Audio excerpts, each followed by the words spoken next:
Hello, and welcome to episode 506 of the Unauthorized History of the Pacific War podcast. My name is Seth Paridon, historian and deputy director of the Mississippi Armed Forces Museum. And with me, as always, is my co-host, esteemed author and historian and good buddy, Jon Parshall. How are you this fine May day, Jon Parshall? Yeah, like I told you, it's gray and rainy up here like my soul. So yeah, let's go and have a good time doing some history.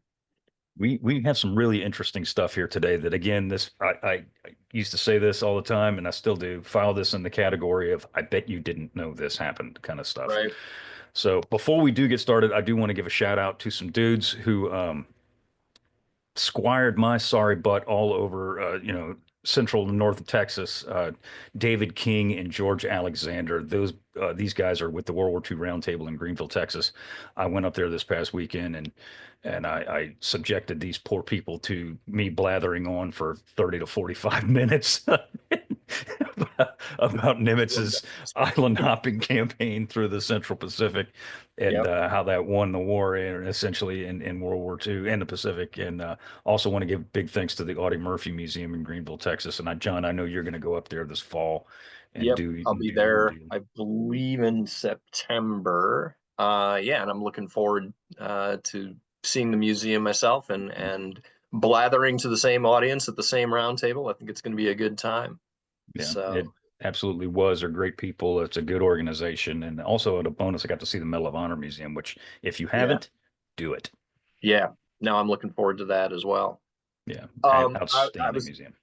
was going to say on my end too, just a little update on my forthcoming 1942 book. It's The manuscript is officially done. Like I've thrown it over the wall to my editor, Timothy Bent at Oxford, and so that feels really good, but also really weird. It's like I've been working on this thing for 16 years, and what do you mean it's got to be frozen now? I can't continue puttering around with it. So yes, it is on schedule for release in early summer 2026. It's going to be one of the anchors, understandably so, because it's just that damn heavy for their history list in their summer list. And I also will, just as with Shattered Sword, I'm going to be the guy who is going to lay out and design the book. So I am on the hook to get my InDesign skills back up to speed, and I will be deep in that at the end of this year, trying to get print ready, cranked out in time for them to get into all the review cycles and all that good stuff. But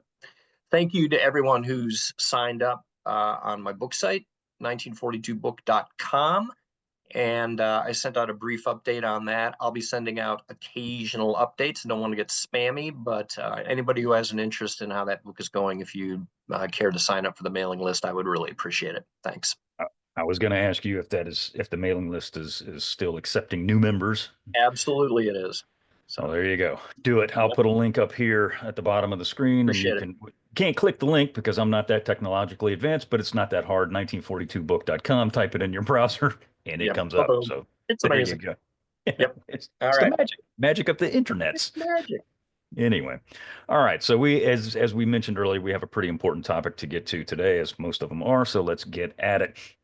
The war in China, such as it was an undeclared war, had begun in fits and starts.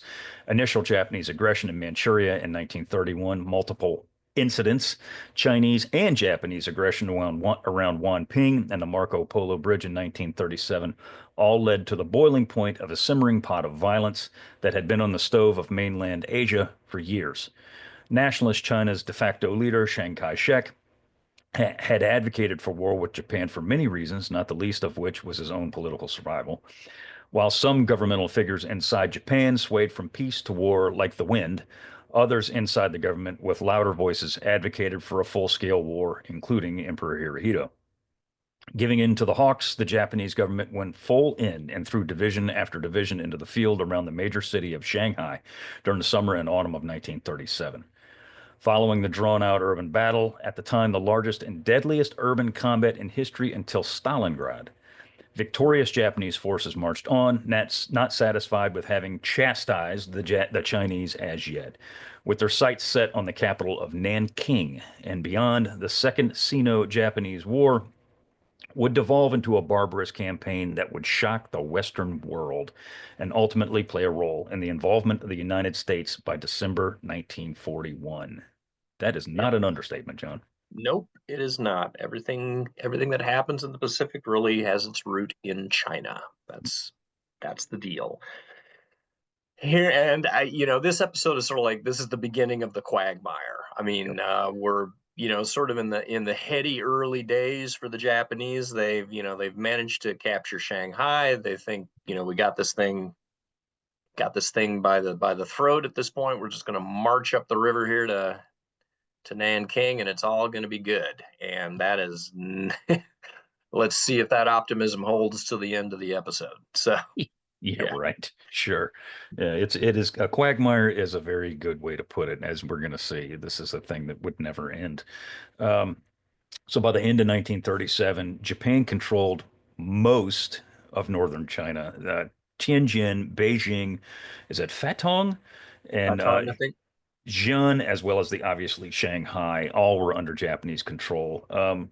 This is Although interesting, Shanghai is actually in the south, but yeah, whatever. but all that Along the coast. Yeah, area.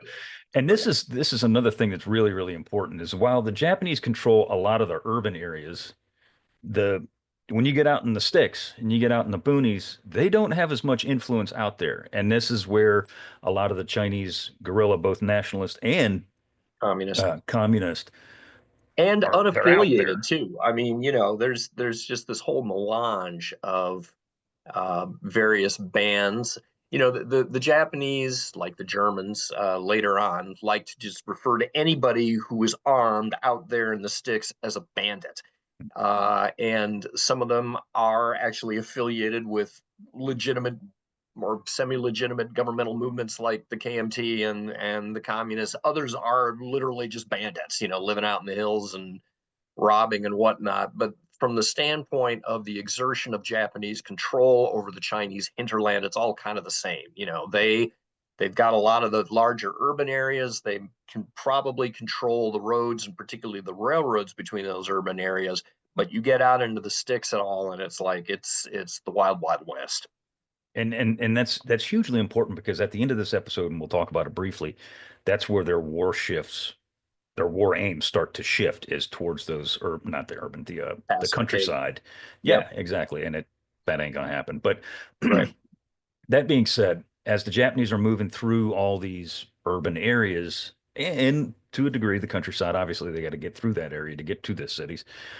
The civilian population Yep. are leaving in droves, and I mean friggin' droves. I'm not Yep. talking 100,000 people. We're talking upwards of 80 80 million million. people. Right.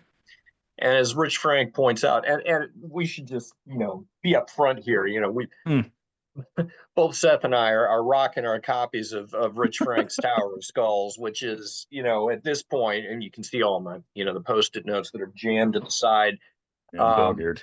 yeah, it's is the best existing contemporary account for these events, and anybody who's interested in this stuff definitely it's worth picking up. It's not just about China; it's also the early part of the war. But he like me, from an interpretational standpoint, China has just been ignored for far too long in the annals of the larger Asia Pacific War. And one of the things that Rich is trying to do with a book this thick is to, push that interpretational pendulum back towards China and underline the importance that it had in the war as a whole. So anyway, beyond that spiel.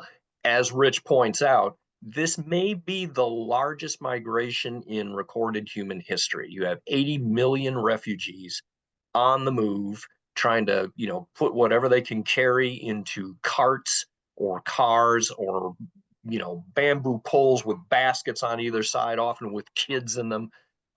It's quite the scene as this mass of humanity is trying to get the hell out of Dodge and escape the grips of the oncoming Japanese barbarians, as they would refer to them. And those Japanese quote barbarians, as the Chinese referred to them, that reputation is rightly earned. Preceding them. Yep. And we're gonna get into Nanking in a bit here. We're not gonna get into the gritty details, but we will get into Nanking. But as the Japanese are continuing to push, and these people are continuing to leave, the stories of rape, torture, murder, what have you, Yep. are going with them. And they're not only is this infecting the people that are moving, it's infecting the people that are still in the cities that these people are moving through. Yeah. So it's putting this fear of God into the people of Nanking and places and other places like that. And something that is hugely important, but it's understated, is that as these people are moving, it's putting massive pressure on the infrastructure of China in Yeah. terms of just transportation, food or Yeah. lack thereof. Diseases are spreading. I mean, this is a huge thing. It's not just people moving in a herd, it's affecting everything in its path. Yeah, absolutely. And the infrastructure in China at this point is no great shakes. It is not like it is today with, modern bullet trains and all that stuff. We're talking primarily dirt roads, occasional railroads connecting the major urban centers as well. A lot of these people are being moved by railroads, which is putting a tremendous amount of strain on what is really a fairly rickety rail network to begin with. So the railroads are absolutely overtaxed, but the majority of people, of course, are just having to make their way out in ox carts or what have you on these crappy dirt roads. Yeah, it is a frankly a human catastrophe that's not very well documented. Yeah. Uh, so following the capture of Shanghai and the areas around Shanghai, some Japanese officers that I put in the notes here, they wanted to stop. They wanted to halt the advance, but others wanted to continue the advance specifically to Nanking, which was, as we incorrectly stated, which this time is the capital. It's the Correct. it's the capital, and it's only about a buck 70 away from Shanghai as the crow flies. Um, the Japanese start to form what they call the Central China Field Army under Lieutenant General Matsui Iwane. This is Mhm. a huge command here, John. This is a big command.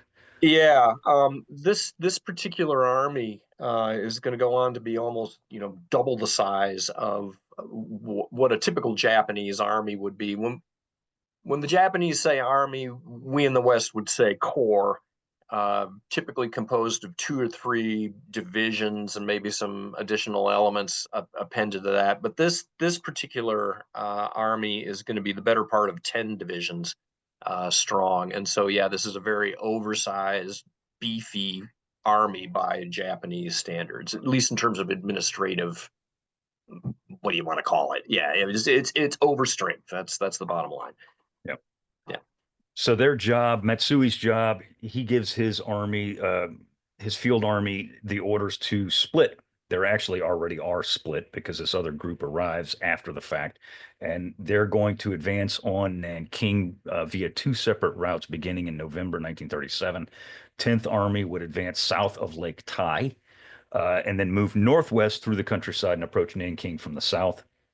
Matsui's veteran Shanghai Expeditionary Army, as the name implies, these are the guys that took Shanghai, would leave Shanghai and move through Lake Tai, through the north, through the cities of Wuxi and Changshu, and advance towards Nanking from the northeastern sector. So they're going to try the classic pincer move on Pincer. Nanking and try and pin them down.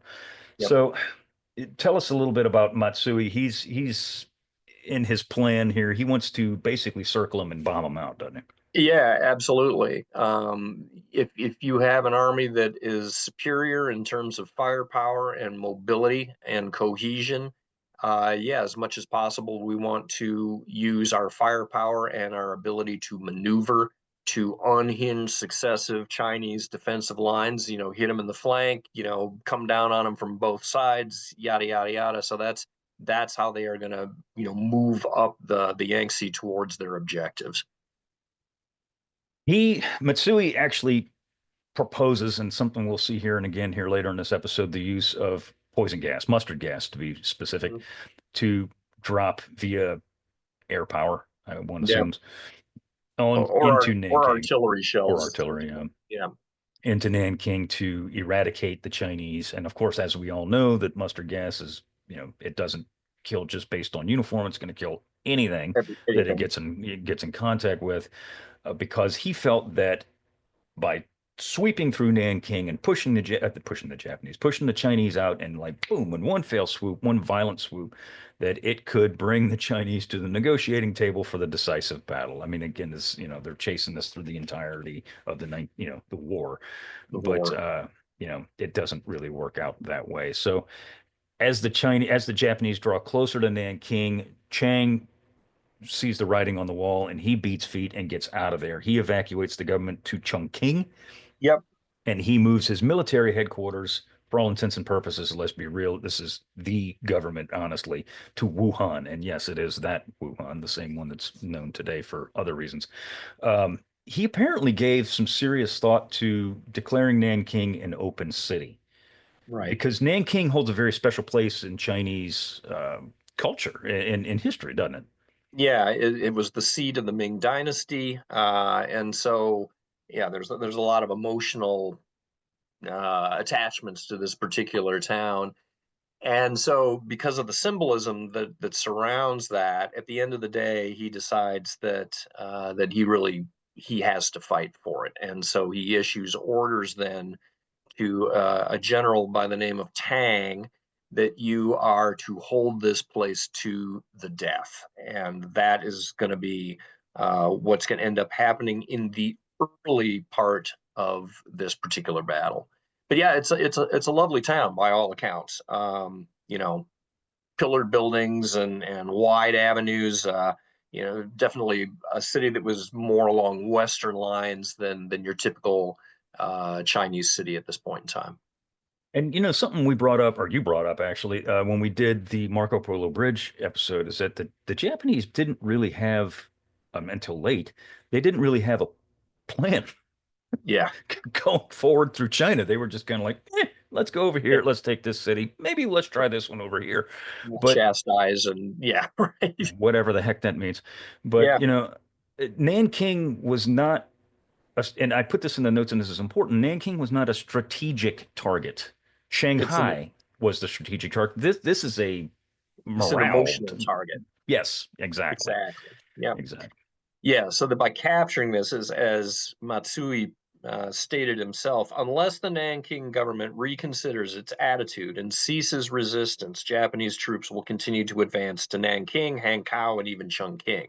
So the Japanese are sort of laying out, yeah, a morale-based agenda, if you will. We are going to come for your government wherever it happens to be until you decide to actually come to the negotiating table. Yeah. One of the things that the IJA specifically mentioned is that by taking Nanking, because Nanking was a not quite as didn't have as big of a Western population as Shanghai did, but it did have some, Yeah, and it was because it being the capital, it was a well-known place. Thought that the capture of Nanking would basically make the European powers that were propping China up pull out. pull And out. this is 1937. This isn't 1941 or 42. So the European powers that they were assuming were propping China up weren't really necessarily yet Yeah, yet at this stage. So no real help had been given to a yeah. There's degree. no large amounts of military aid just pouring into China at this point in time. No. So throughout the month of November, Matsui continues to bring his people all around Nanking. He is being issued orders by IJA to not attack the city at this point. They're trying to put the pressure on the Chinese and hopefully make them, say, we're done. But that's, as we know, is not going to happen. Inside Nanking, the Chinese that were still in the city were on paper, and this is important, four divisions numbering well over 73,800 men under arms of all types, including 32,000, what I put in there are actually what they called auxiliaries. Right. And at best, these are coolies. These are guys that are, and kids really, that are hauling ammunition and Food and what whatever. have you. Yeah. And there's not a lot of that to be hauled, but just yeah, again, the incredible labor intensiveness of the Chinese army sort of comes to the fore here. That this is not a force that's being kept in supply by trucks. It's being kept in supply by whatever you can get in there on the railroad, and then it's got to be distributed by hand, by literally by guys with a pole and a couple of baskets, and that's how we're running the supplies up to the Yeah. front line. Yeah. So it's a, This is it's a it's a real mismatch here technologically, is kind of what it comes down to. this is not a mechanized army in any way, shape, or form. No, The Chinese, that is. yeah. So numbers range from 73,000 to 81,000 defenders inside of Nanking. However, Probably about the real trigger pullers only number around 20,000 or so. right, which That's your means, honest to God infantry. yeah, in effect, they are outnumbered by the Japanese, which is not going to be a recipe for success.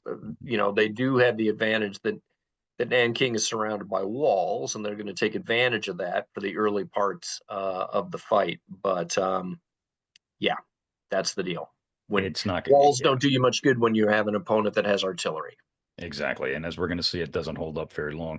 So on the Yeah. 7th of December, 1937, Japanese Imperial Army issues orders. They reverse their course. They go from don't attack Nanking to You do it. get, yeah, Do it now.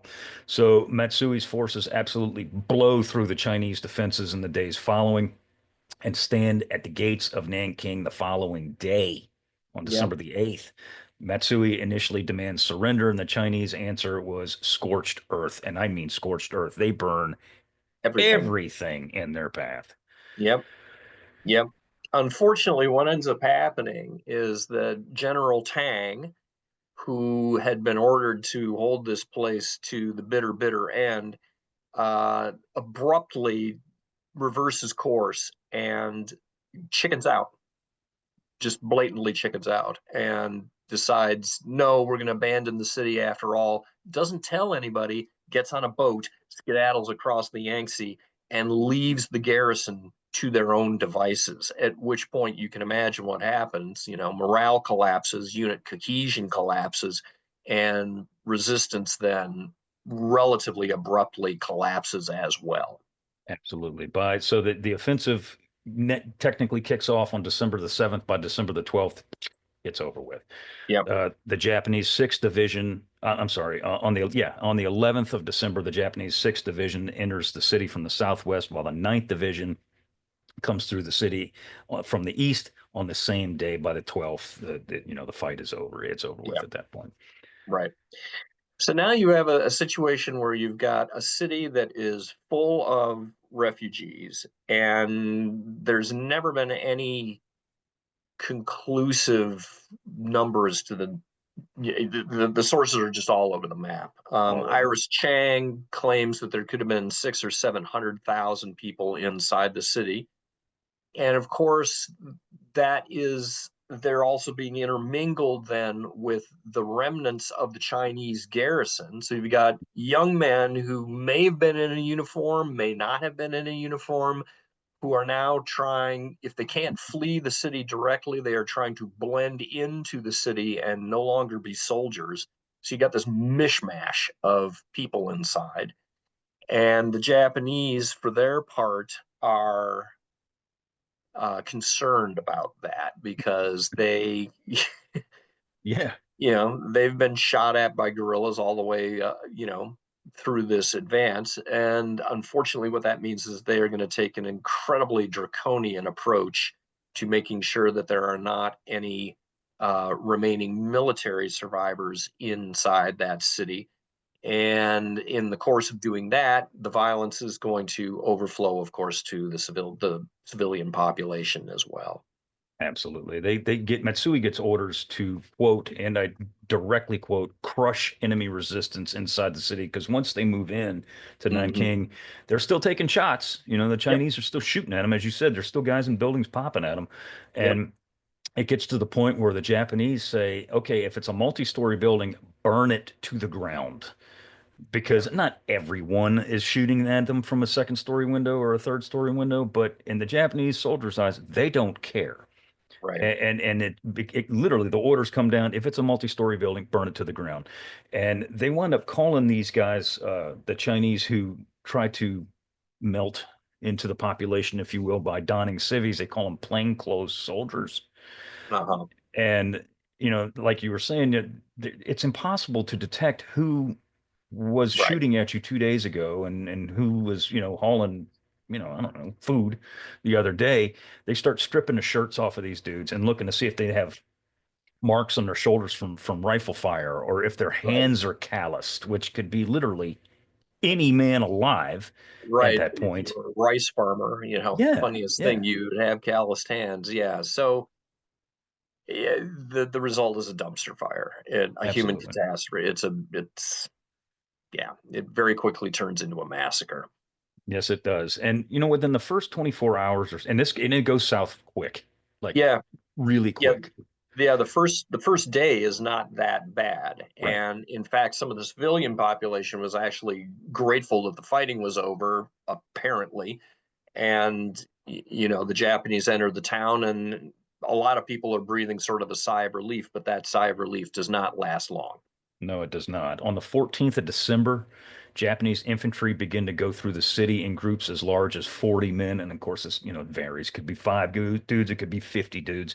Um, Looting, as I put in the notes, whatever they could lay their hands on. If it wasn't nailed down, they were taking it. And I Mhm. dead serious, from food to pianos. I mean, what the hell are you going to do with a piano? But I don't know. They just Yep, took it. And when they'd go into these buildings, they would absolutely ransack them. I mean, yep, just absolutely destroy them to destroy them and then light them on fire and burn them to the ground. It's, it just gets worse after that, mainly. And this is something I think we need to comment on because you're going to see this throughout the China campaign and to a degree also in the Pacific and the ocean, is that the Japanese initially are looting for food hmm because their logistics train right, sucked. yeah. And they were an army that was theoretically supposed to sustain itself from the civilian population of the area in which they were. And it's Right. And that this goes back to the very dawn of warfare. I mean, armies have always foraged, which means robbing, as right. you're going through the area. And as a local, you hope that they continue marching relatively expeditiously and don't take so much of your food that you're going to be starving come the winter. But this is traditionally how armies have always behaved. I mean, if we think about the advent of modern logistics where an army is actually sort of self-sufficient, that's an aberration, baby. That really isn't. That's a very modern invention. Yeah. This notion that you as an army are actually going to bring all your food with you and you're not going to steal from the local population. I say, no one does that. So, to an extent, what we're seeing here is just a continuation of the same modes of warfare that have always been prevalent throughout ancient times. It's just that it's being carried out with modern weaponry. And after the looting of the population comes the rape of the citizenry. And I do mean, that Yep. in the harshest way I can. Yep. Mass rapes of Chinese women begin almost immediately and continued for months. That again, there's varying time periods. This begins in November and it goes all the way theoretically till March is when this, kind of dies down, which Yeah. is unbelievable. Western accounts detail how Japanese soldiers would roam the streets looking for any age woman. It didn't matter. They could have been 10, they could have been 80. It did not matter. One account, of which there are thousands, unfortunately, documented a woman who had been raped 37 times. hmm And some of the stories, and I don't really, and Yeah. they're, And no need to darken the what is already a fairly gray and rainy day up here. Yeah, with going through account after account. Again, if you want to pick up Iris Chang's The Rape of Nanking, you will get more than you ever want to read. So there yeah. you have it. The intervention of any male, husband, brother, father, son, whatever, meant almost instant death. Yep. And Yep. and it's important to note though, because there were people that tried to stop it or at the very least tried to give some sort of shelter. Yep. And of all people, a Nazi, an honest to God member of the National Socialist German Workers' Party, John Rabe. He basically, well, he didn't basically, he started what was called the Nanking Safety Zone, which, basically was an international settlement area, if you will. It was a few Right. blocks long where people could come and couldn't be touched. Right. Yeah. So you've already got a number of foreign enclaves that are in this city, and so they just end up sort of banding together and saying, okay, well, this, small area, get here, and if you can make it here, we will, use our sort of semi-immunity as foreign nationals to shield you as well. And it, to a degree, it worked. I could not find, I could not establish a concrete number on how many people this gentleman wound up helping to save. I don't know. And if their number is out there, please enlighten us because I couldn't It find it. seems to be several thousand, though. It would appear. So It would appear, yeah, but yeah, to a concrete number, I don't know. yeah, Speaking of numbers, numbers of women raped in Nanking vary, as we've said before, widely. Um, Numbers as low as 4,000, which is completely inaccurate. And that's what the hmm Japanese say, to as high as 20,000, which is the generally accepted figure, are stated. But regardless, it's an absolute yeah, travesty. thousands too And many. yeah, yeah, well too many. And this gets to a point too that indiscipline among soldiers is common wherever militaries are Correct. operating, but indiscipline to this scale indicates either a complete breakdown of command and control on the part of the higher officers in the Japanese army, or really what's going on is complicity. They just didn't care, Yeah. that this was an unofficial policy, if you will, and the higher ranking officers were just perfectly peachy with what was going on there. To this day, however, that remains a very, very contentious topic in Japan. And you will find a lot of people in Japan who are just like, no, this is total baloney and it never happened. Which So, is like some also German in baloney. Germany Yeah, saying, oh, the Holocaust, whatever, yeah, give me a break, exactly. Yeah, get over yourself. So if that wasn't bad enough, and it is absolutely atrocious, the thing that really sets the Nanking massacre apart, aside from the horrific mass rapes, are the killings. yep, And I mean, this is systematic murder at the yep, hands of the Japanese. It started almost immediately when these people get in the city. Um, Westerners are giving a lot of these reports. We don't get the Chinese reports until later, but they do come. But there's stories of like Japanese lining 200 guys up against the wall and just going volley after volley after volley and shooting these people down. A yep, Reuters correspondent watched as more than 1,000, as he said, Chinese were led away in small groups, forced to kneel and in the back of the head. yep, Then the dead are doused in fuel and lit on fire. I mean, it's right.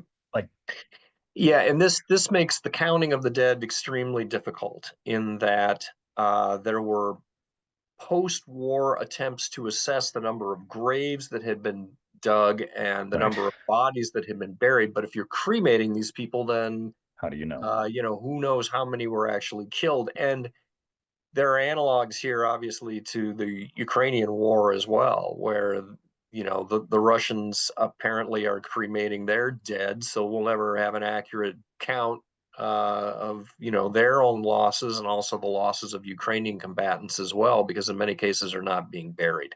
Same thing happening here in Nanking. That yes, there are accounts also of large numbers of bodies being thrown into the Yangtze. There are problems with that, though, in that there were no corroborating accounts from downstream. Did you Right. see, large groups of corpses floating by this morning?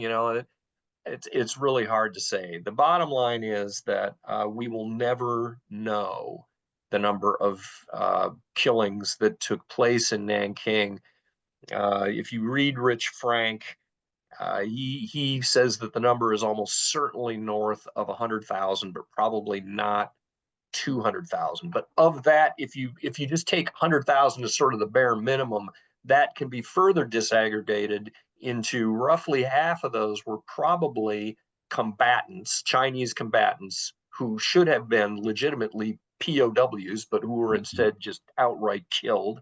And then the other half or more were civilians who were caught in the Murdered. carnage. Yeah, just murdered. So a lot of the numbers, ironically enough, and I'm not being flippant, I'm being dead serious, come from the Japanese themselves, and Right. not some Japanese history, although there are some now, but I'm talking about diaries, like dudes who kept numbers and not just, individual soldiers, but units as well. Right, So, according to the Japanese themselves, the Ninth Division killed some what they called 7,000 stragglers. right. Who the hell knows?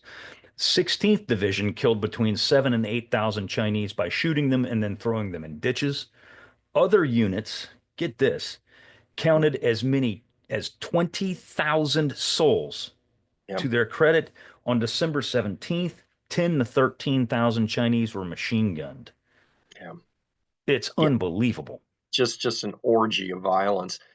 And there's a quote from Rich's book here that's worth reading. This is the entry from uh, a Japanese soldier. He's actually an artillerist, and so he doesn't get a lot of chances at the front lines. But here's what he has to say.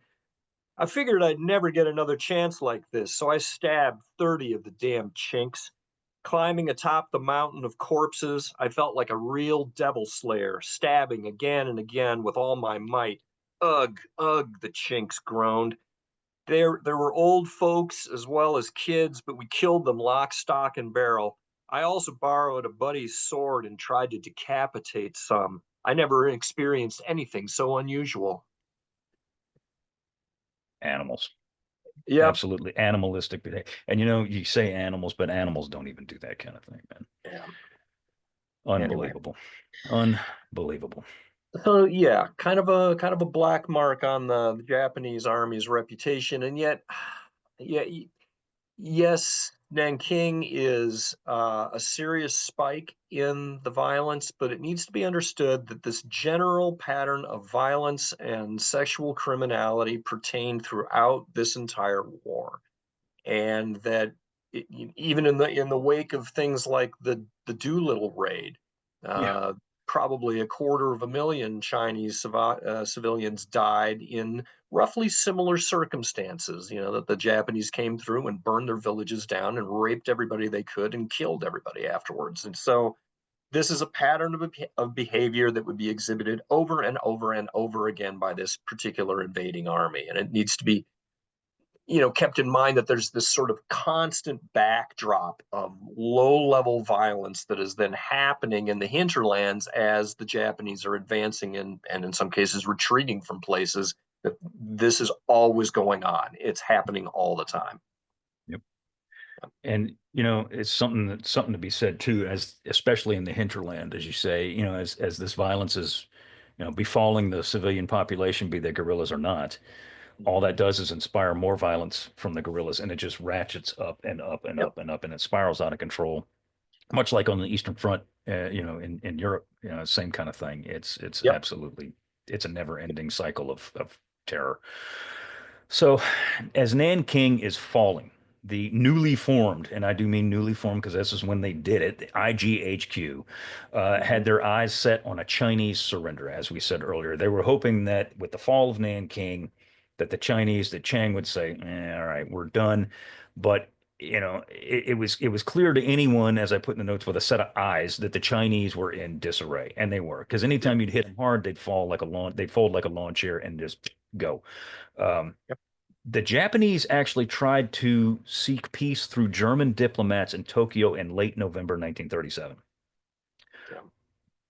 But the talks went absolutely nowhere. They went Yep. nowhere. And on the 14th of December, now with Nanking in their hands, quite literally, and the peace talks were pretty much all but dead, Premier Kanoe issued this following statement, and this is verbatim, and I'm going to read it like this. It goes, quote, "Before we take joy in the news of the fall of Nanking, we cannot help but be saddened by the fact that 500 million people sharing the same race and same culture are hopelessly deluded." Obviously, he's referring to the Chinese.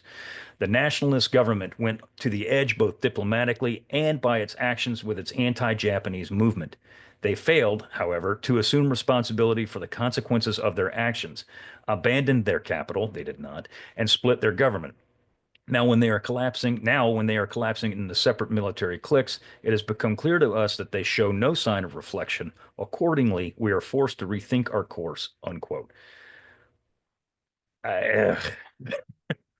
That's Go it's a for it, man. yeah, it's a statement full of baloney, first of all. So, it wasn't the Chinese that started this whole thing. It was you guys. You guys are the ones that started it. Yes, and admittedly, China, specifically Chiang, did, you know, how shall I say, go in with both feet, but the Japanese did so more.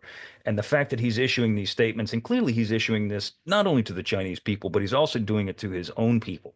And the Mhm. Japanese are reading this and they're eating this stuff up because now they're reading this thinking that the Chinese were the ones that started this war, that the Chinese, we've given them all kinds of opportunities and they Right. continually fail to Come to the table come to and the table. So what they roll get is it's over. on them, and it's Right. just the Yep. the lack of acceptance of responsibility. It's going to continue. It doesn't get any better. It's going to continue, but this is from the top of the government here. This is from the Yeah. very tip top here. Yep. Well, and again, from their perspective, you're in the heady throes of victory here at this point in time, and yet that victory has been soured by the fact that Shang is not throwing in the towel. What do we have to do here to get you to see logic, and to throw in the towel? It's just not happening. So Yeah. yes, there's victory, but there's also an increasing sense of frustration on the part of the higher Japanese officials with, yeah, this war doesn't seem to be going quite to the tune that we thought it was going to go to. And we can get into that in a minute because that's pretty interesting stuff. And exactly to your point, there were elements in the Japanese government that were like, this is, as you said at the beginning of this episode, this is a friggin' quagmire. This is never Yep. gonna friggin' end. It's gonna be a money suck for God knows how long. Yet there are people in the IJA specifically that they don't care. They don't want to hear that. They just want to fight, and and Yep. and they're gonna do whatever they got to do to get it done. So Hanoi sets terms for peace, such as China must recognize Menchukuo formally. China must cooperate with the same government and with Japan. And let me rephrase that. China must cooperate with Japan in defeating communism Right. within China itself. China must also permit the indefinite stationing of Japanese troops in their own country and must also pay Japan Yes. reparations for the war that Japan started. Yep. Yep. Classic evil terms. Yeah. And Yeah. unsurprisingly, the Chinese are disinclined to accept those terms. Absolutely. Yeah, it's not even a snowball's chance in hell are the Chinese going to accept those terms. So on January 8th, 1938, IGHQ spit out the quote fundamental policy for dealing with the China incident, is what they continued to call it. It wasn't the war, it was the China incident. They meet with Emperor Hirohito, who is in his full dress uniform. And this, you know more about Hirohito than I do, John, for sure. But he did this. He put on his full dress uniform for very special occasions, and this is one of those times. Yeah. And again, a lot of this has to do just with the subtleties of the Japanese language and the the Japanese are really into nuance is kind of what it comes down to. And so the fact that the emperor is in full military army array is a clue as to his mindset when he comes into this particular conference, that he is giving his backing to the military to continue operations in China to a successful conclusion. So, So these guys go back and forth for over 70 minutes. Japanese Foreign Minister Hirota says, and I quote, "We must strengthen our resolve to fight through to the end with China," unquote. Well, again, as we said before, what the hell is the end? Where is yeah, the end? yeah, Hirohito, unsurprisingly, doesn't utter a single word. But as you hmm just said, his presence, B, yeah, his presence in full military dress uniform says all it needs to say, and it's right, pretty obvious as to what is going to occur. yeah. Um, China, as we said, ignores the peace terms issued by Japan, and it's over with at this point. It's on. Well, and this is the kicker here, though, is that the Konoe government comes out and then formally states that they are not going to recognize nationalist China and that they won't negotiate with nationalist China. So talk about, shooting yourself in the head. I mean, now you've got no one to potentially negotiate with. How do you Right. how do you bring this war to a conclusion? Um, that to me is just what I want to say, a diplomatic own goal of immense proportions, and it's just going to have ramifications throughout this conflict here, and that you've now officially, taken away any ability to ever sit the Chinese down to the negotiating table, other than setting up your own puppet government, which is what what they is do, which is or they what they try to do. intended. They try to do. Yeah. That is now going to be the solution. But the bottom line is that if you have an opponent that still has armed forces to the tune of several million people operating in the field, but you're creating this fiction whereby they don't even exist diplomatically, Right. you've got a problem. Yeah, So you're living in a fantasy world is the what you're fantasy doing. land. And the Exactly. fantasy land starts in 1937 and it don't end until 45, folks. So Yep. just stick with Yeah. us. So more to come, but Yeah. with so so now with the Japanese government fully backing, and this is it. Now this, it had been kind of here and there. Now it is on. Like the floodgates have Right. opened. The Japanese continue their offensives and they're targeting other areas outside of Nanking, Wuhan being one, major areas of northern China, as well as most of the railways in the area now come under Japanese occupation. While, as we said, most of the hinterland still remains free. In early 1938, Japanese forces tried to force the Chinese into a decisive battle on land at places that I'm not even going to try and pronounce. Nor I'm can I. serious, man. I'm not even gonna because I'll look like a fool. So just Yeah. and just Tear and Zhuang. Yeah. Sorry, my yeah, Chinese is yeah. no damn good. Yep. I don't know. So as the Yeah. Japanese are continue, the point of this is as the Japanese are continually trying to trap really the Chinese forces and and force them into I don't know if necessarily an encirclement battle, but more of an annihilation battle. The Chinese and Chiang they keep pulling back and they keep Yep. pulling back and pulling. They're Yep. fighting, but they're pulling back and pulling back and pulling back, and it's frustrating the living hell out of the Japanese. But it's also preserving, at least at this point, a A lot of core. Chiang's. Yeah, Yeah. yeah. Yeah. So, Yeah, we often, good. we talk about in naval parlance, this notion of a fleet in being, that as long as this force cannot be brought to battle, it still represents a threat to the superior forces of the enemy. And a classic example in World War II is the battleship Tirpitz. Yeah. Lurking up there in the fjords, always a threat to those convoys. Very rarely risked going after those convoys, though, because the Germans know that if she is ever sunk, that means that now the Brits can pull a whole chunk of their units out of the North Sea and use them elsewhere. Got the same thing going on here in China at this point. That yes, it's important for the Nationalist Army to continue operating in the field and fighting in the field, but if they are presented with a situation where they're going to be overwhelmed and annihilated, we out. Because we have, the endless Chinese hinterland behind us that we can retreat into. And so that is the card that gets played several times during the end of 1938 here, or So beginning by of 38. Yeah. yeah, by the beginning. So by the summer of that same year, 1938, there had been a lull because of the fact that I don't want to say a lull completely, but of sorts, because of the fact that the Japanese could not get their hands on the Yep. Chinese because they keep doing what you just said. However, the Japanese now, they decide that's it. All right, let's move. We're going to move on Wuhan.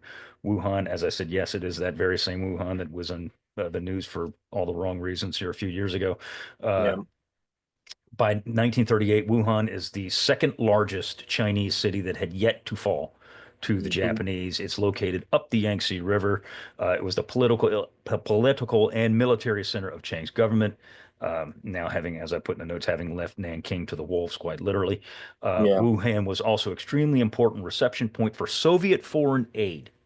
And Right. this is something we haven't talked about, and it's not coming in like, like the United States aid will come, but it is coming. The Soviets are sending all kinds of stuff in there. Tanks and artillery and aircraft. They sent several hundred tanks. They send over 600 aircraft, mostly fighters that we would look at and sort of chuckle. But if you're the Something. nationalist Chinese, I need a plane. Just send me something that can fight in the sky. So yeah, there is aid now coming in from the Soviets, and what's happening sort of behind the scenes too is that. Um, there had been a fair amount of German aid that had been coming Hmm. in to China, but that is now being sort of displaced in favor of Soviet aid. Among other things, obviously, the Soviet Union is a lot closer to China than Germany is. So, yeah, what you're seeing is at least some amounts of Soviet material making it into China at this point, and so the Japanese want to, eradicate that source. Again, parallels with what's going to happen in 1942, the Burma Road coming in from the western part of China via Burma. The Japanese are now trying to get rid of some of these points where foreign aid is coming in now from the north. Mhm. Yeah. The Japanese decide that they're going to try the encirclement movement again against Wuhan, and they're going to come at it from several different directions along the Dabi Mountains, along the river, and also along the Yangtze River itself, and enter the city from that general vicinity. However, the Chinese have an ace up their sleeve, which is a catastrophe in and of itself for many reasons. They start blowing levees, and believe me, having been from the city, having been from the city of New Orleans, I know all about levees. Yeah. They blow levees along the Yellow River and Yeah. intentionally cause the Yellow River flood of 1938 to deny the Japanese railways because the flood obliterates bridges and inundates Yep. railways and different things like that, deny them crops and foods and things like that, as well as different routes towards Wuhan. But the overall effect, it does what it does. It does what's designed on the Japanese to a degree, but the overall effect on the Chinese, John, Is catastrophic, and there's multiple layers of effects here. We in the West don't really have a sort of a proper appreciation for just how incredibly important the Yangtze is to the Chinese people. That it's the cradle of Chinese civilization, but it's also an immensely destructive river in that it has a nasty tendency to flood. And so down through the years, the legitimacy of any given Chinese dynasty was in many ways connected directly to how well can you maintain the levees along the Yellow River to prevent flooding and massive civilian catastrophes, right?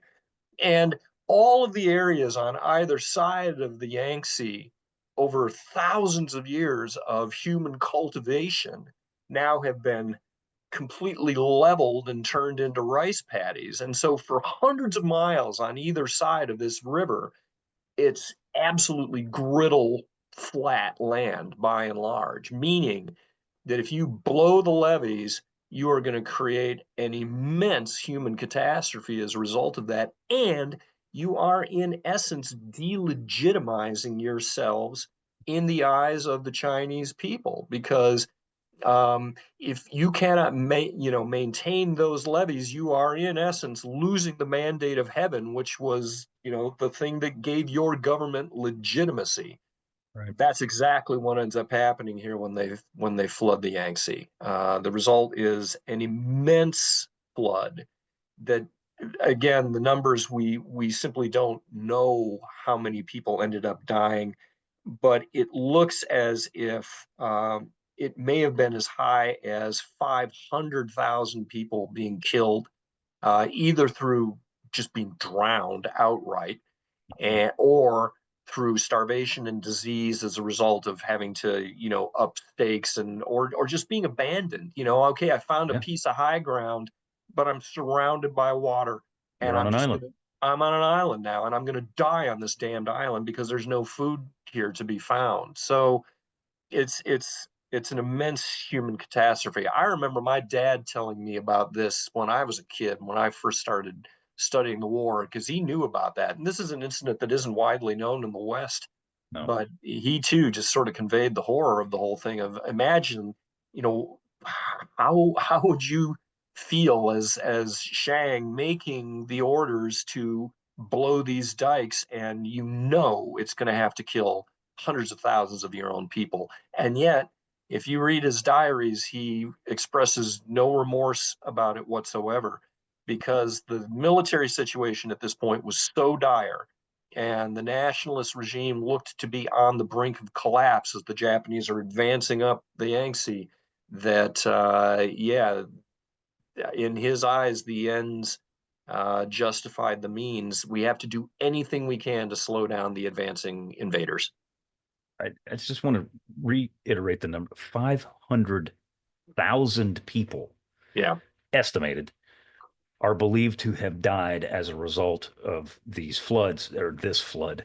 yeah, And, it's that's a 500,000 of your own people that I mean, he didn't know the numbers would be, but he probably had a pretty damn good idea yeah, of what it was going to do. And it's yeah. And the level of intriguingly, death in China is it's just unbelievable. it's pretty amazing. We again we know about what happened on the Eastern Front in World War II, in the Bloodlands, and yes, that does comprise the bulk of the killing in the Second World War as a whole. But the Chinese are no pikers. Mm-mm. Between 15 and 22 million people are going to die in China in the course of the Asia Pacific War, which goes on significantly longer than the conflict on the Eastern Front. Yet let's not forget. No. So yeah, this is pretty amazing, pretty So awful.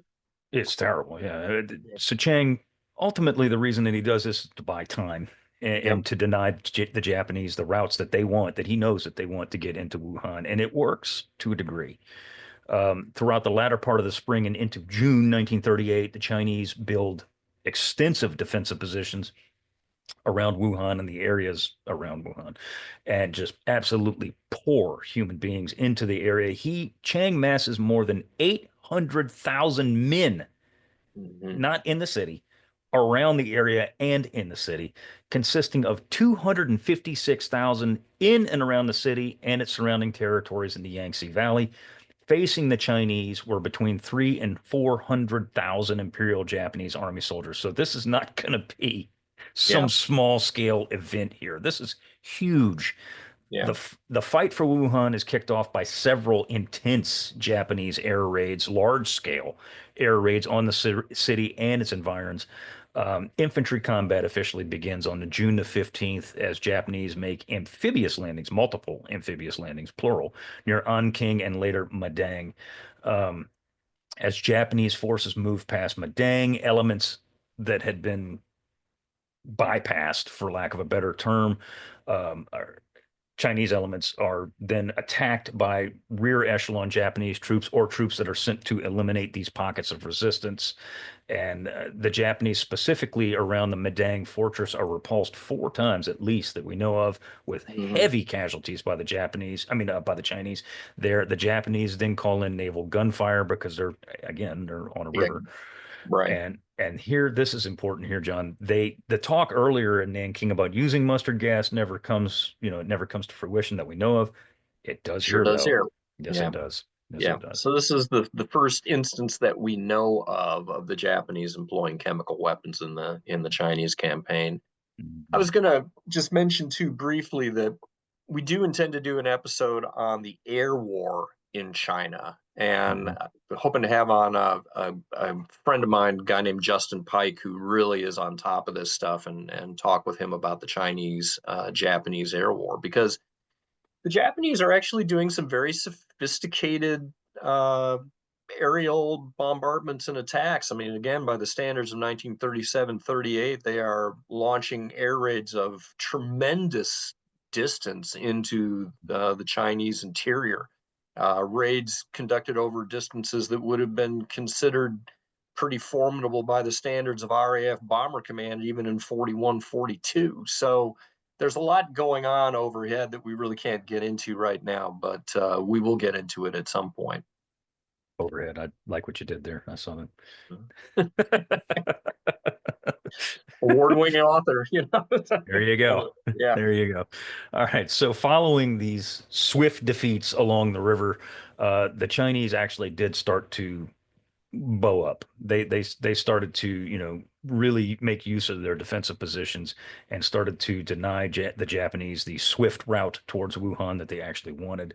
However, the Japanese do capture places here and there, in particular the little place called Zhujiang, which resulted in what Rich says a mini massacre of Nanking. This happens as a wave of cholera strikes the Imperial Japanese army in that area. The cholera, along with stiffening Chinese defenses, bogged the Japanese offensive down for over a month. There's a seesaw fight through there all the way through October, which exacted thousands of casualties.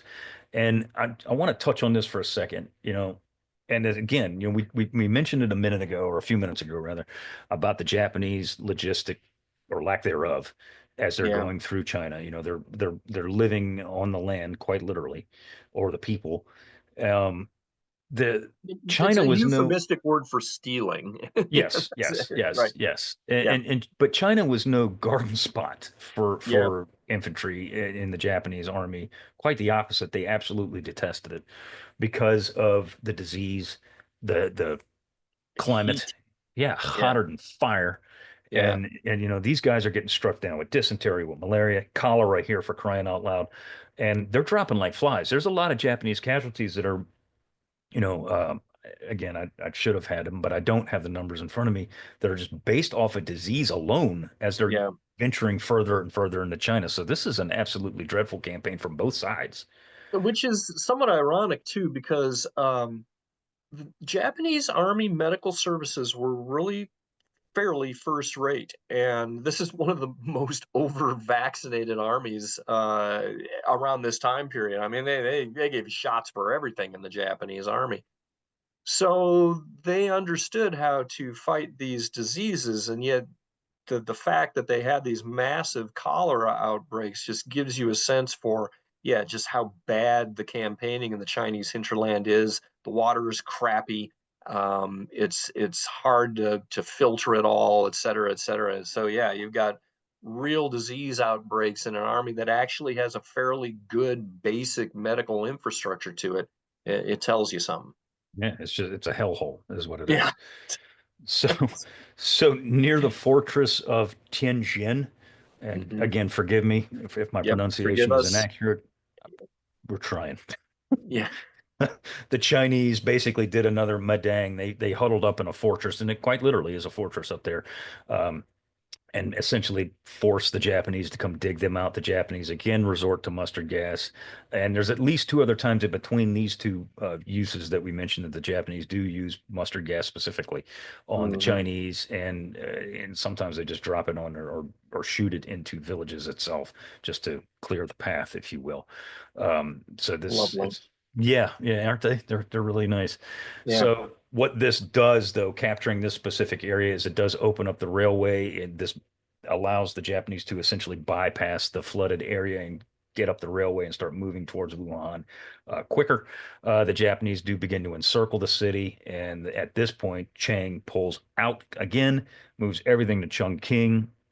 Wuhan finally falls on the 25th of October.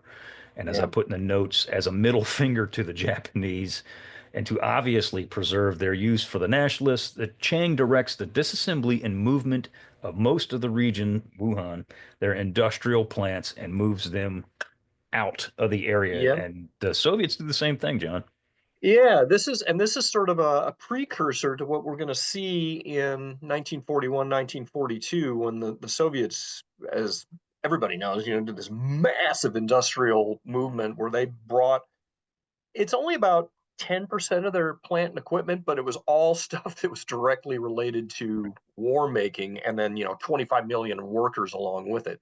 That's going to happen in 41 and 42. This same sort of thing is happening here in China. The problem is that the logistics infrastructure in China to actually pull these factories apart, put them on trains, and get them the hell out of Dodge is remarkably less than what the Soviets are going to have access to.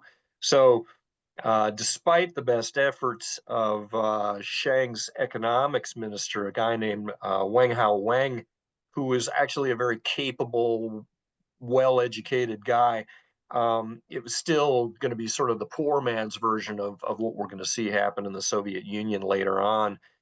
And as a result of that, they only were able to pick up and move about 400 smaller plants that are going to end up resuming production in places around Chongqing and other portions of the Chinese hinterland. So what you're seeing here with the capture of Shanghai, a lot of the nationalist revenue base goes away in the form of the taxes that were came in on the imports that came in through that great port. And now you're seeing a whittling away of the industrial base in nationalist China, which was no great shakes to begin with. And more, if the Chinese are going to continue in this war from a military standpoint, they do need outside aid, either from the Soviets or eventually, the British and the Americans. Right.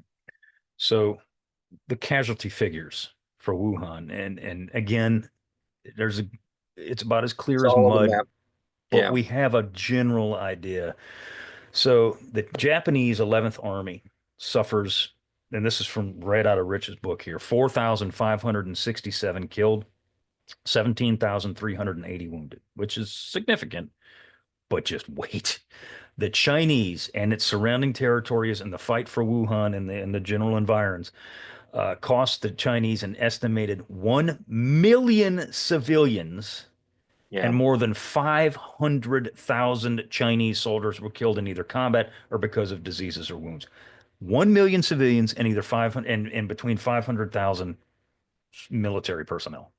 yeah, That is unbelievable. yeah, absolutely staggering.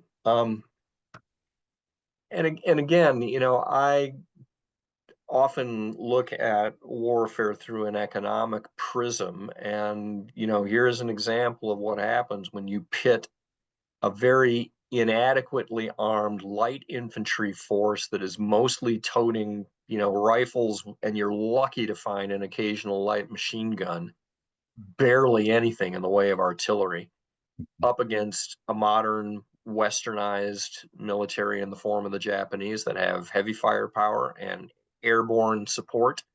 And their logistics are no great shakes, but they're a damn sight better than the Japanese.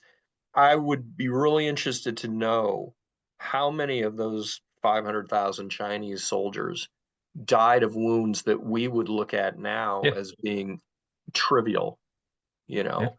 But they end up dying of, yeah, infections, or they get cholera or what have you, because they just don't have any medical infrastructure whatsoever. yeah. So yeah, we're sort of back in medieval times here again. If you get a cut and it gets infected, you're toast, because we don't have antibiotics for you, and you die. Yeah. So yeah. And funniest thing, but if you're fighting the Japanese and there's artillery that is throwing a lot of shrapnel around, a lot of guys are getting scratches that are getting infected. Mhm. Yep. And when you're in the middle of nowhere, you got nothing. Yeah, the writing is These on the guys wall. die. Yeah. It's just yikes. So as you were saying, this brings us to And 1939 and 1940. So yeah, right.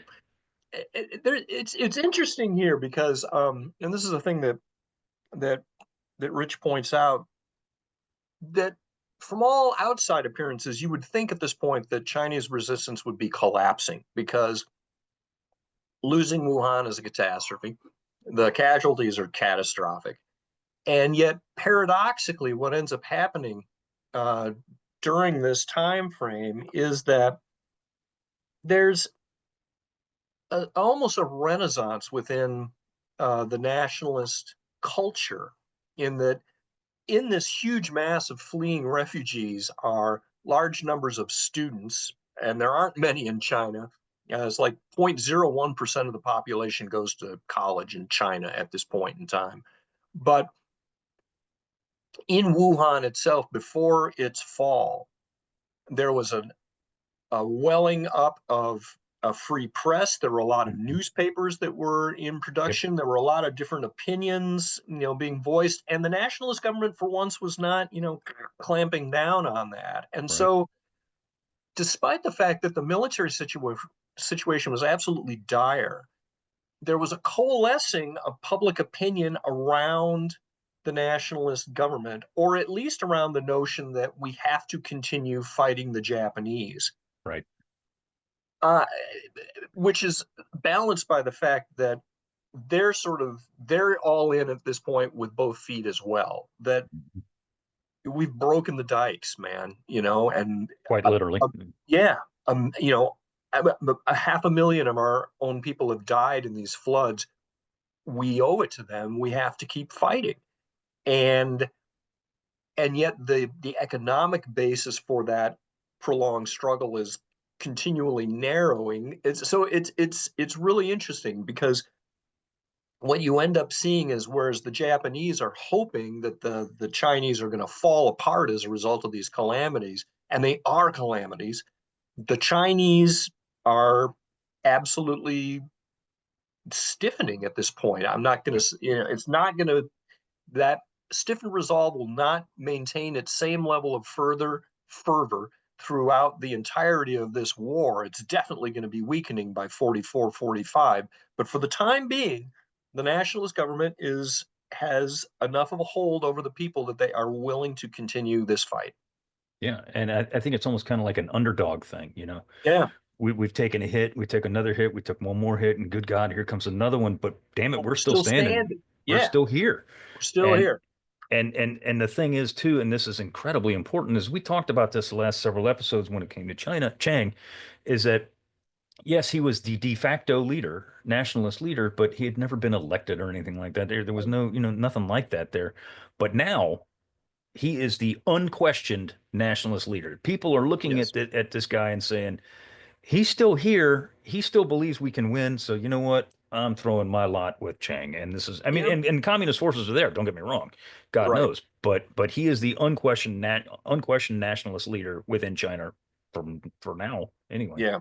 And one of the things that Rich points out is that his physical courage is not in doubt. That Right. on numerous occasions he gets on airplanes and flies into cities. He was, in Nanking relatively shortly before it fell. He flies into other cities that are going to come under direct attack by the Japanese.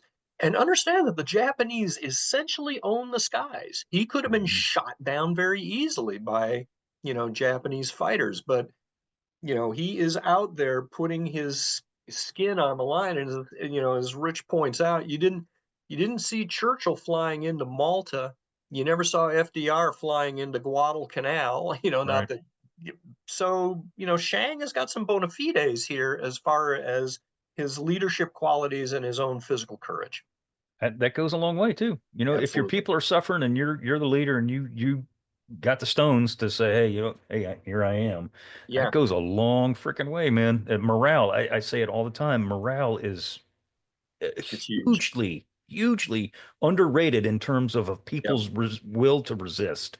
And particularly in a time period when it looks like the wheels are coming off Yeah, the nationalist military, it was absolutely essential that Shang not be mimicking clowns like General Tang and just skedaddling. He right. was, making his presence known as much as he could.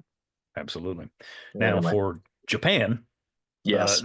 the fighting in 37, 38, and parts of 1939 now had absolutely chewed up her manpower reserves. I don't have the actual casualty figures in front of my face right now, but they were significant. And Yeah. it was not, Japan had yet to institute a draft, for lack of a better terms, but they're going to do so here. Yep. Um, but that takes time. That's not going to be something that just, as I always say, you don't just flip on the switch and here come the dudes. It doesn't work like that. It takes time. Right. You got to get these people in. You got to get them clothed. You got to get them trained. Da da da da da da da da da. You got to produce the material to keep them in Everything. supply. Yeah, everything.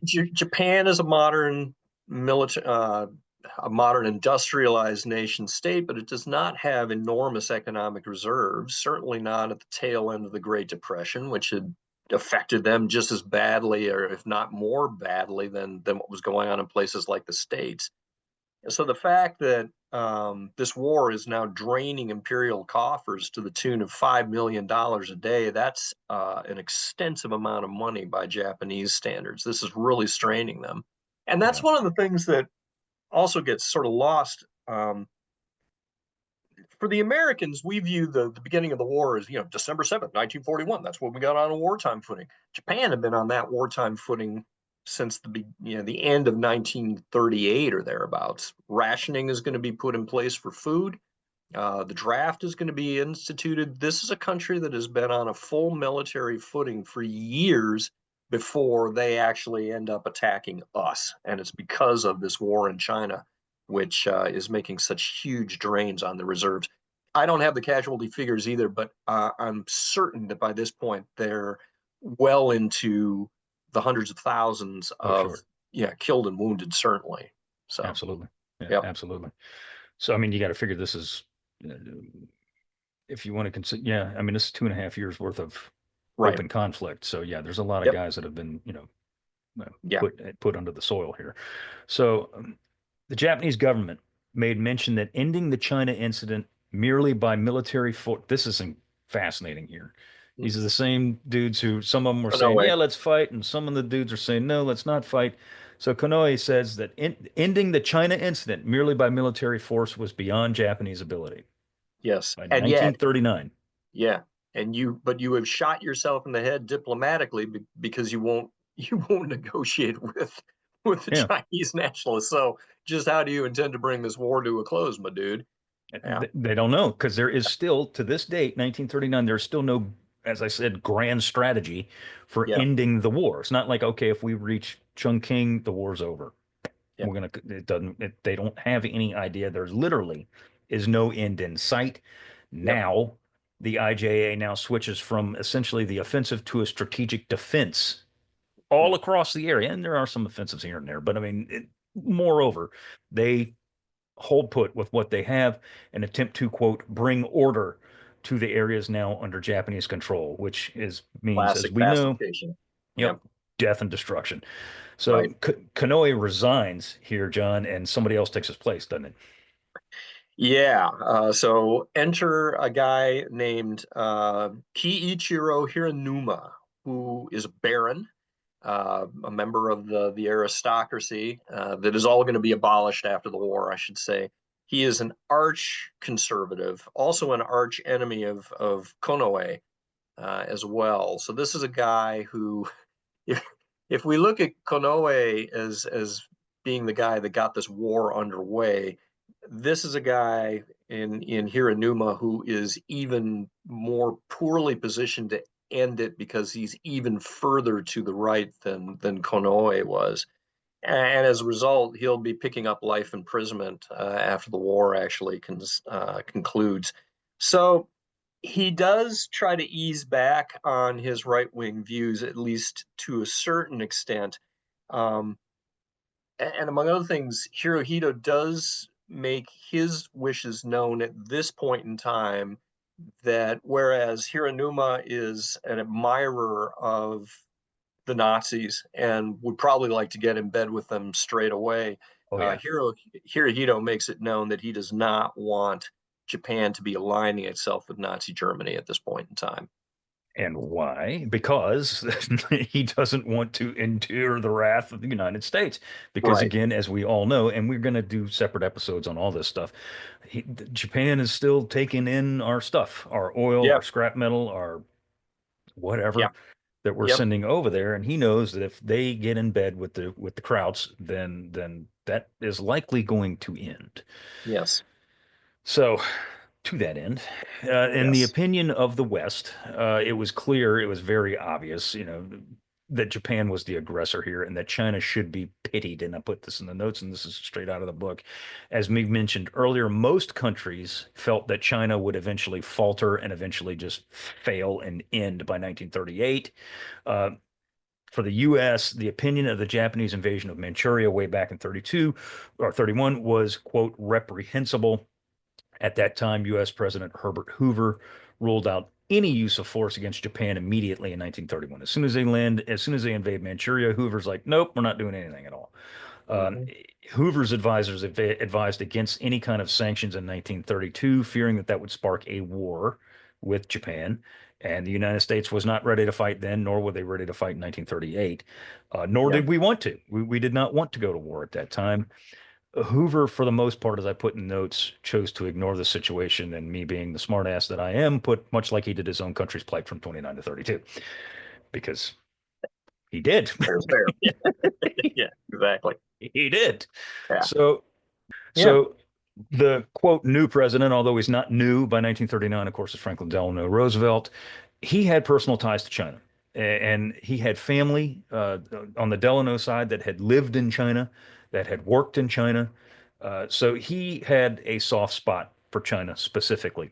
Hmm. He took a view of the Japanese aggression in China as, or as Hoover said, it was reprehensible. Roosevelt absolutely detested it. He thought it Yeah. was barbaric in every sense of the word, and it was. Yep. Um, but But then you there's got to nothing look he, at the trade balance. That's yeah, that's the issue here. In that, yeah, the Chinese trade amounts to about 3% of all of our overseas trade, whereas Japan is 15 to 20% of our overseas trade. So yeah, all that oil and scrap metal is making a lot of U.S. businesses a fair amount of money, which again, in the depths of the Great Depression, and that just the overall trajectory of the Depression, it needs to be mentioned that things were just absolutely terrible from 29 to 32. The country is sort of gradually coming out of it, and then in 37 again, there's another big yep. downward spike, and so FDR has got very finely honed political senses and knows that the last thing he needs domestically, politically at this point is to be cutting off sources of overseas hard currency in the form of trade with Japan. And so, even though he loathes what's going on in China, the balance book just doesn't make sense for actually aggressively pursuing sanctions against the Japanese at this time. There isn't a dang thing he can do about it. Nope. And we will get into the United States military preparations Preparations. for war.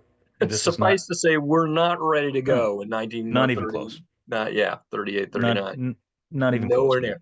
Not even Yeah, close. So there isn't a whole, even though he would have liked to have done some things, yeah, there isn't a whole heck of a lot he can do. However, the public opinion in the United States, and this is huge because this is going to play part, as you said, yep. Roosevelt was at at the end, he was a politician, and he is or was a master politician. He could read the people Hmm. better than probably any president in the 20th century and up to this point. Yep, And I won't go any further, but by 1937, public opinion in the United States had significantly changed. So reports coming out of Shanghai and obviously Nanking later swayed opinion on China within the United States yep, dramatically. In yep, 1937, a Gallup poll, and these are hugely important, concluded that 43% of Americans were sympathetic to China's plight. By 1940, that percentage sat at 76%. So just in those 3 years, and of course, this is all the stories, as I said, coming out of Shanghai, yep. Nanking, and beyond. And, So and, and part of this is also a result of the fact that the nationalist government was actually very, very smart about allowing American journalists to run around inside China and file stories, that they were confident that at the end of the day, those stories were going to be more pro Chinese than pro Japanese. And so, as a result of those sort of lack of censors, there was a group of kind of bohemian, American journalists who were, the Hunter S. Thompson types who were yeah, out in the Chinese hinterland covering these, military operations and writing very heart-tugging stories about, the average Chinese soldier and what was happening to the Chinese civilians as well. And as a result of that, yeah, the Gallup poll numbers are going zoink over in favor of the Chinese. and at the end of the day, that is going to influence the government. That's going to influence Yep, Congress. I mean, again, you can only do what you can with what you have, but the isolationist Republicans and there were some Democrats too, obviously, that were absolutely. Some in from my Congress. state. Yeah, Yeah, absolutely. You yeah, bet. they're starting to kind of move to the middle of the road now Right. because they're seeing their constituents are saying, "Hey, this sucks. We Right. need to do something about it." So they're Look at these starting to listen. newsreels. Look at these photographs, et Yep, cetera, et yep. cetera. Yep. And that's a huge thing. Newsreels, we said this before, the power of film is, Tremendous. unquestioned. I mean, they're seeing, when you have American citizens who are, living, who a lot of them, don't read very well or, whatever the case may be, But or they're are not spending a very lot of literate time at the movies and because all it's of those. cheap. It's cheap. It's cheap entertainment, and a lot of times that had air conditioning. And so at the beginning of all of these feature films, there was going to be one or two reels from Movie Tone or some of these other path that were going to, show what was going on in the war in China. And so, as just part of our daily entertainment, we're Mhm. consuming information from China as a result. And it's swaying the opinion. U.S. aid to China was tested by FDR in 1937. Again, he wanted to do something, but there was a limited amount to what he could do. He gives his famous quarantine speech, which look it up. It's awesome, as all of his speeches were. It received mixed reviews from the populace. The isolationist press in 1937 wanted, as I said, obviously no part of any war. FDR's speech was his first hint at sanctions against Japan, while he, as I said, he personally favored them. Congress did not yet. In 1938, and we'll talk about this in detail later, the sinking of the Panay Yeah, began the to gunboat. change government, yeah, on the Yangtze begins to change governmental opinion. The overall result of the Panay sinking was that FDR actually teetered on the fence. He Yeah, was we ready damn to near went go. to war over that. Very Yeah. close. It was Yep. very close. One of his closest advisors, try again, Seth, Senator Harold Ickes urged war. Like he said, do it, pull the Let's do it. trigger right now. So did his Vice President Garner and Secretary of Navy Claude Swanson. He also said, let's go to war, let's go to war, let's go to war. But FDR, being the master politician that he was like, "Hmm, let's hold off." Yeah. So in the meantime, he gets things moving, building ships, modernizing ships in the Navy Yard, specifically on May 17th, 1938. The Naval Act of 1938 passes in the United States legislation. And this is a huge thing. This is 1938. We always think the two ocean Navy in 1940, the peacetime draft in 1940, which is obviously all those huge, but it really starts here. And Yeah. this pledges the money that builds the South Dakota class battleships, uh, starts work on the Iowa class battleships design at the very least, as well Hmm. as puts money to build the USS Hornet CV-8, a flock of destroyers, light cruisers, as well as, I don't know, a couple dozen submarines. So these are things, this is the first major shipbuilding effort that the U.S. Navy has done since Yep. the teens. Yep. Yep. So, And part of those monies too are also being used to retain skilled shipyard workers. hmm, Because again, in the depths of the Depression, a lot of these shipyards were on the brink of going out of business. And so what's happening here is the government is propping up places like Bethlehem and Fore River and places like that that are going to play incredibly important roles in the war, but we've got to preserve a core of these really skilled shipyard workers, or we're screwed. So that's one of the guys that's championing this is at the time CNO William Leahy, yeah, Admiral Leahy. He's the guy that's, he abhorred the idea of laying off those workers because he yes, knows what it means. And he's overjoyed when they start getting money to keep those guys and start yep, not only building new ships, but modernizing some of the older ones too. yeah, So by the late 30s, American military opinion on China had also shifted. And from, initially we feel like there's they're no going way down. these, yeah, like the Yeah, Titanic, these guys are going down. It's over with.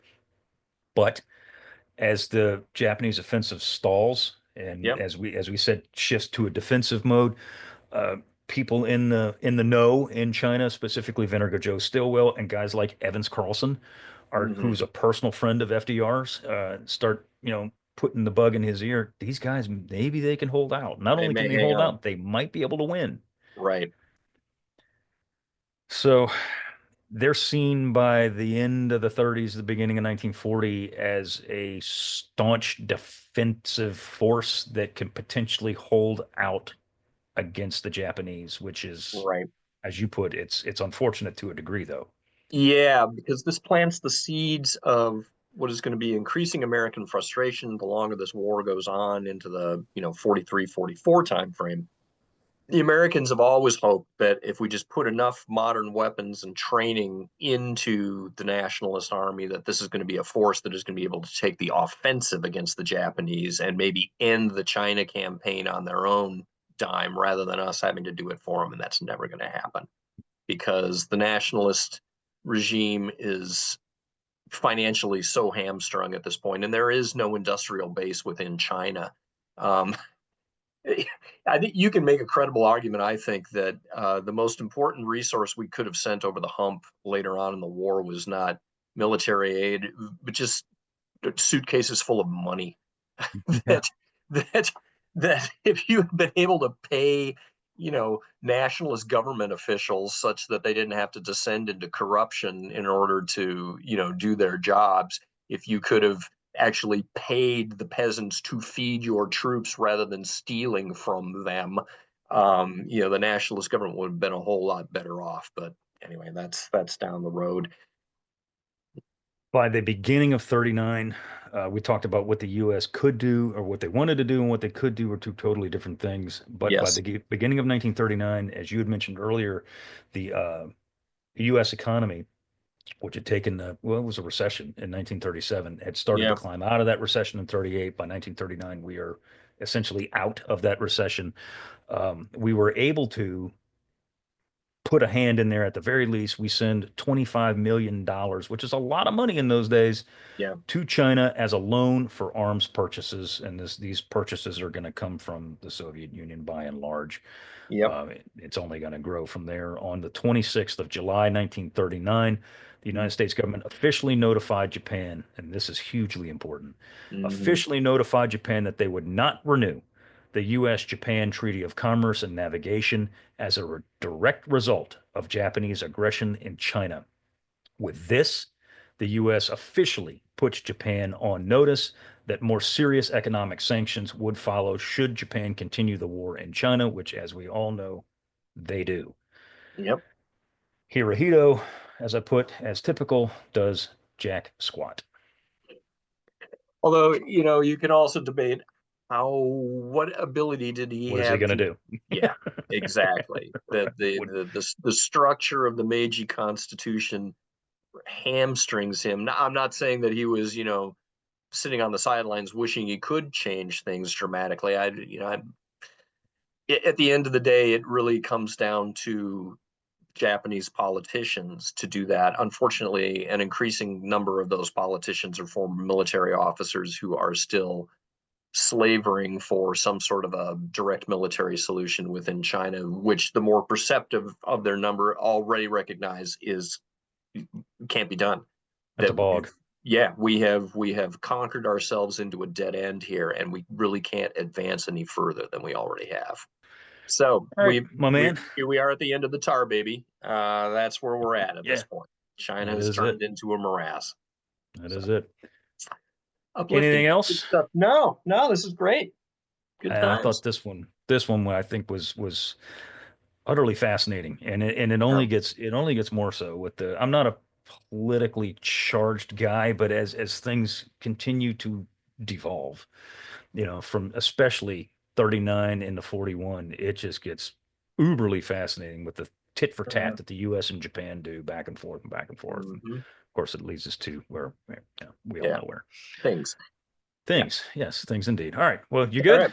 Yeah, I'm good, man. Thanks. I'm good too. All right. Good So with times. that, we want to thank you very much for listening or watching our conversation. Please like and subscribe to the Unauthorized History of the Pacific War podcast, wherever you receive your podcast. Give us a rating and review. Da da da da da da. If you want to watch us on YouTube, if you want to see our glorious faces, please Right. do so.